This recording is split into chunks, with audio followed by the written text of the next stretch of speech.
প্রচন্ড অপমানিত হয়েছেন। ধরুন প্রচন্ড অপমানিত হলেন এবং সেখান থেকে কিচ্ছু করতে ভালো লাগছে না। তখন একটা জিনিস করতে পারেন, জাস্ট চুপ থাকুন। আত্মগ্লানিতে ভুগছেন, চুপ থাকুন।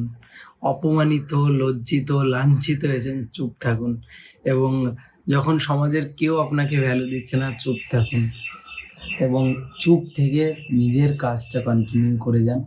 কোনো কোনো দরকার নেই তাকে জবাব দেওয়ার, কোনো উত্তর নেই, কোনো কিচ্ছু দরকার নেই। জাস্ট চুপ থেকে কাজটা করে যান। হয়তোবা একটা সময় আসবে, সময় কথা বলবে।